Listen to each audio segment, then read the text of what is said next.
Hari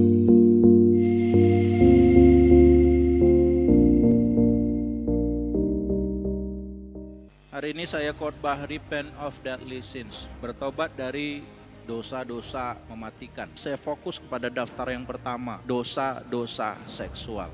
Cabul atau sundal. Jenis percabulan dan persundalan yang pertama adalah seks pranikah dan aktivitas menjurus seperti ciuman, pelukan, raba-rabaan, dan sejenisnya. Anak-anak muda, dosa seks pranikah sedang mengintai. Jangan main-main. Nikmatnya sekejap, tapi sengsaranya nanti lama. Jagalah tubuh, jagalah kekudusan. Menghadapi godaan seksual nggak ada yang kuat. Anak-anak muda mungkin tak satu pun yang tahu, tapi engkau sudah lakukan seks pranikah. Bertobat dan jangan lakukan lagi. Jangan hidup di dalamnya. Jangan berpikir yang penting nggak hamil.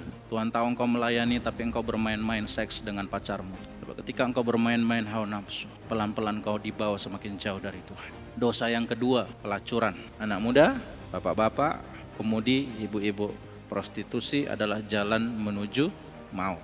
Jadi jangan dicoba, diintip-intip pun jangan. Dosa cabul yang ketiga, perkosaan. Ini pelakunya ya, bukan korbannya. Yang keempat, onani masturbasi. Tindakan merangsang diri sendiri untuk mencapai puncak kenikmatan seksual. Cowok-cowok, Tuhan tahu engkau onani setiap hari. Bertobat. Ini dosa yang saya kira semua anak muda Kristen lakukan. Kebangunan rohani tidak akan terjadi kalau anak-anak muda onani dan masturbasi. Harus bertobat, karena kita semua pelaku di sini.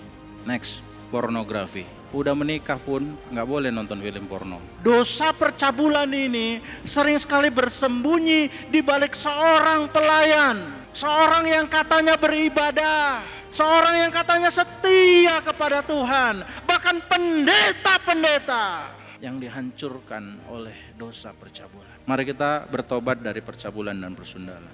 Dosa yang kedua, jinah. Perjinahan yang pertama adalah selingkuh, baik secara fisik maupun di dalam pikiran. Setialah apapun adanya. Mau dia langsing, mau kayak Doraemon, terima apa adanya.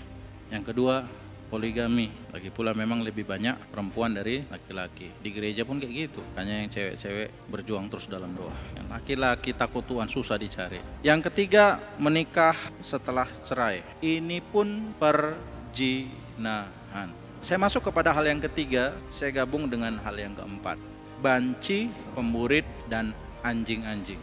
Satu perilaku yang kita kenal sebagai homoseksual. Semakin banyak negara yang melegalkan pernikahan sejenis. Dan prakteknya sekarang kita mengenalnya sebagai LGBTQ+.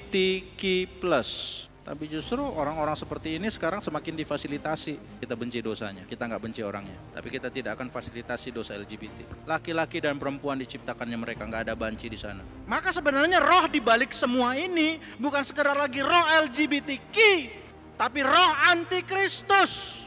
Orang semakin menolak Kristus, orang semakin menolak kebenaran. Pikiran orang-orang mulai disesatkan. Orang yang lesbian, orang yang homo, dia boleh kenal Tuhan, tapi sebenarnya Tuhan tidak pernah hadir di hidupnya.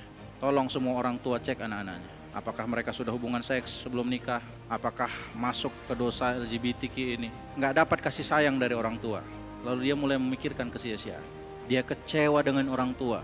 Lebih baik hari ini firman Tuhan datang mengiris hati kita semua. Daripada Tuhan serahkan kita kepada pikiran kita. Jangan sampai kita membebal sama Tuhan. Itu saatnya kita diserahkan kepada iblis. Jadi waktu ini hati bunyi, bicara, tegur itu jangan dibiarin. Bertobat, tinggalin dosa. Ini bukan lagi soal orientasi seks. Ini orang-orang yang sudah menolak Kristus dalam hidupnya. Kalau hari ini Anda dengar firman Tuhan, Roh Kudus bicara di hatimu. Jangan membebal. Tinggalkan dosa, bertobat.